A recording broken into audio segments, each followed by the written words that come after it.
The only way you're ever going to get to the other side of this journey is you have got to suffer to grow.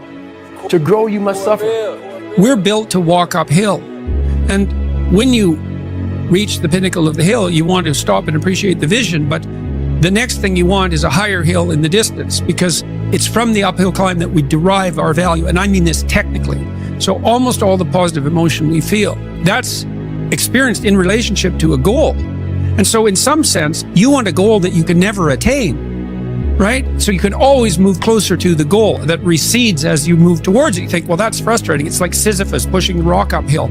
But it's not, because as you pursue that goal, you put yourself together and your life does get better and richer and more abundant. You want them to be above everything you're doing so you can continually move towards something that's more sublime and better.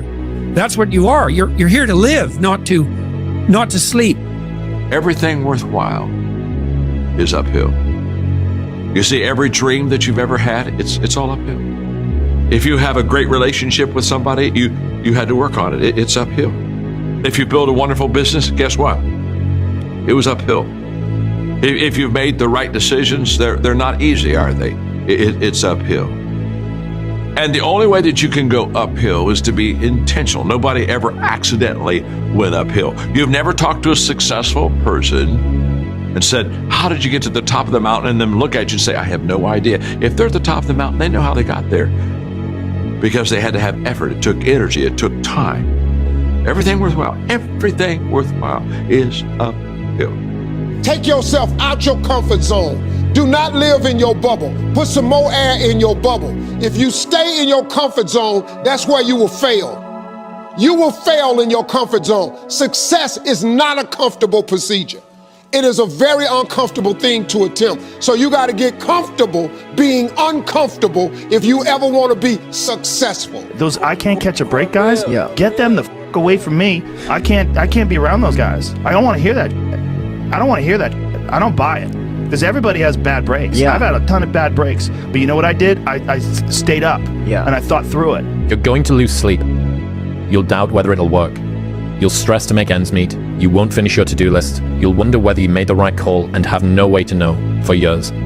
This is what hard feels like, and that's okay. Everything worth doing is hard. And the more worth doing it is, the harder it is. The greater the payoff, the greater the hardship. If it's hard, good. It means no one else will do it. I've f***ed up everything I've ever done 100 times. There's no other way to do it. And I've had a bunch of shitty breaks. Everybody has. But you got to realize when you have those shitty breaks what that is. Bro, you got to fucking stop.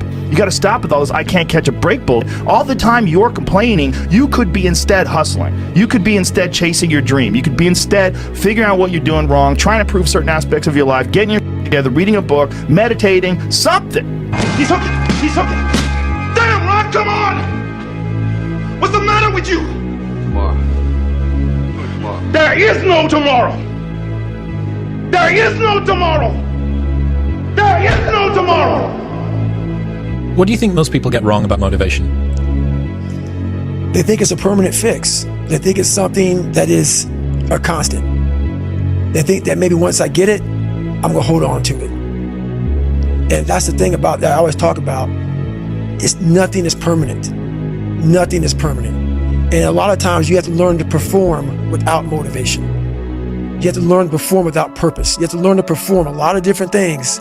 And that's what people think. They think I need to have this motivation to work out, to study, to be better.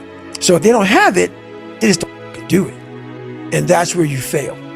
That's why losing in life is so important. Whether it's getting dumped, getting fired, losing a game, loss, those feelings where things didn't work out your way, that's important because it lets you know this is the bad feeling that comes when it goes wrong and you improve, and then it makes the good feelings of victory all the better.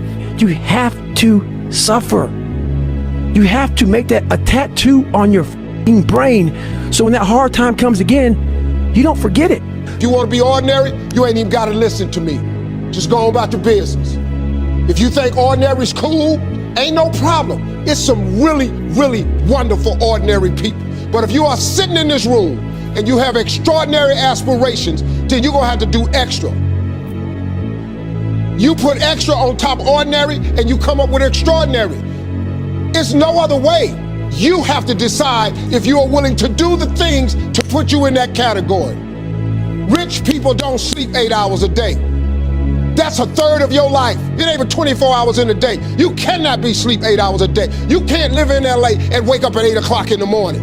It's 11 o'clock on the East Coast. The stock market been open 2 hours. They already making decisions about your life and your ass was asleep. Be the guy who embraces the ugly, the miserable. Be the guy who embraces hard work, the grind. Don't be afraid of being hurt. Don't be afraid of sacrificing some blood.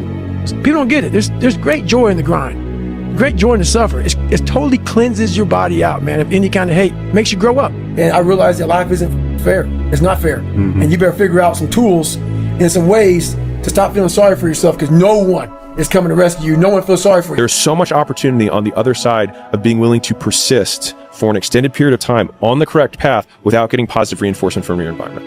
And the longer you can stick with something without that positive feedback loop in terms of the big external thing, the easier the opportunities are, because so few people can pursue them. Difficult things make regular life less difficult. And it sounds so simplistic, but particularly physically difficult things. Because when you do things that are physically difficult, the strain of making yourself do those things, it's very valuable. It's not just valuable like exercise and fitness and martial arts and running and whatever you're doing that's really difficult. It's not just valuable in terms of like health and the way you look, but it's also valuable for your mind. Sun don't stop for nobody, man. Sun don't stop. Sun gonna be up in the morning regardless. That sun is gonna be up in the morning regardless of how I feel and how depressed I am. The sun is gonna shine in the morning, and at nighttime the moon gonna be there, and you gonna look up. These days gonna keep going by. So do you let the days go by and look up, and you done wasted a year doing what? Or do you just pick it up? All right, well, gotta figure it out. Made some mistakes. Life goes on. Let me figure out life from this point. You want to become best, you want to become champion, and now you want to say like you tired. Who cares? You tired or not? Nobody cares about you. He was tired, he have personal problem, family. Nobody cares. We're all writing a book. What's your book look like? What does your fucking book look like? Like your life is a book. You got a bunch of chapters in your book, but when they close that book, how good was the book?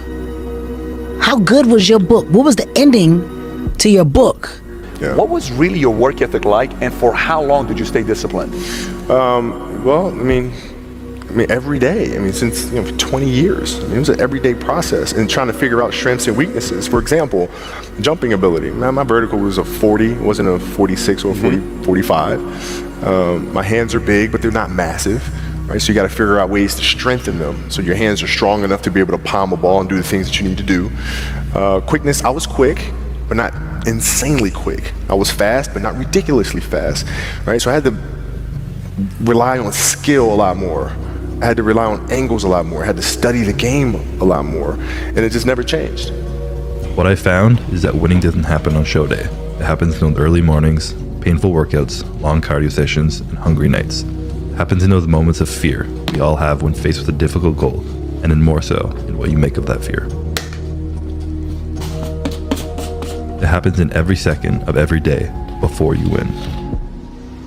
If you can take every opportunity you have to bring yourself closer to your goal, win every one of those opportunities, all while becoming more resilient in the process, how can you lose? That is an exciting opportunity. I became obsessed with being the baddest that God ever created. Am I that? I don't care. I believe it. And I was trying to tell him, once you become obsessed with something, obsessed, it's okay to be unbalanced for a while. It's okay. Don't be all this stuff people say, you gotta be balanced.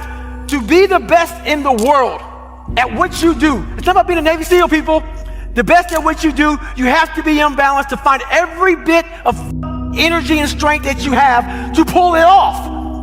How bad do you want it? There's two options.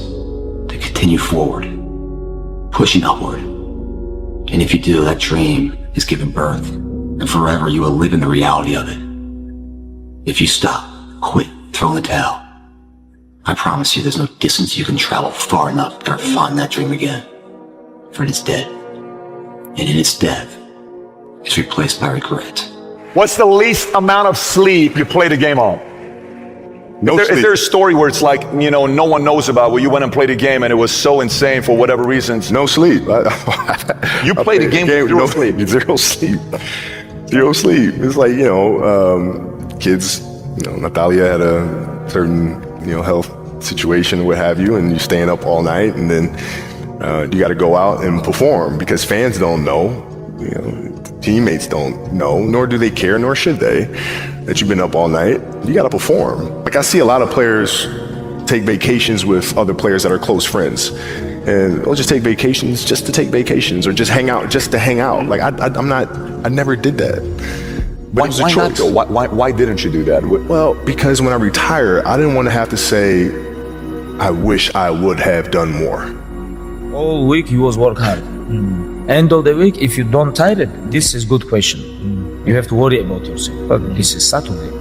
Your 6th day, you work so hard. Of course you're gonna tire it. Tomorrow rest, and Monday we're gonna begin one more training. If you don't want, go back to Dagestan and stay with your mom. She's gonna give you every day good breakfast. You don't do nothing. Stay there. But if you come here, don't complain. You wanna become best. You wanna become champion. And now you wanna say like you tired? Who cares? You tired or not? Nobody cares about you. He was tired. He have personal problem, family. Nobody cares. A lot of people live their entire lives not fulfilling their purpose. One time in my life, I felt that. What was my purpose? Until you find the center of your being, you will continue to walk, going through the motions.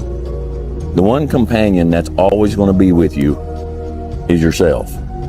Yourself is what you have. And you need to encourage yourself. You need to look around, and you need to be able to say, look, I'm not stuck here unless I choose to stay here. If you don't have somebody who's going to do that, become that somebody. What's something difficult you're going through that people don't often see? I mean, my mind is a storm. I don't think most people would want to be me. They may think they would want to be me, but they don't. They don't know. They don't understand.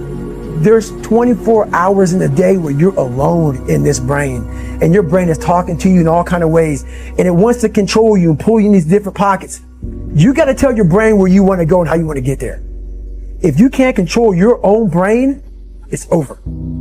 Every day when you get out of bed, life's standing right there to kick you in the face, man. Life is going to throw all kinds of crazy shit at you, and you have to be ready for it, and you got to deal with it. You can't curl up into a ball. You can't run away from it. You can't hide. You have to take all this head on. Great things happen and really bad things happen, and you got to take it all in stride, and you got to pick yourself up the next day, strap your shoes back on, and get out there and go to war again.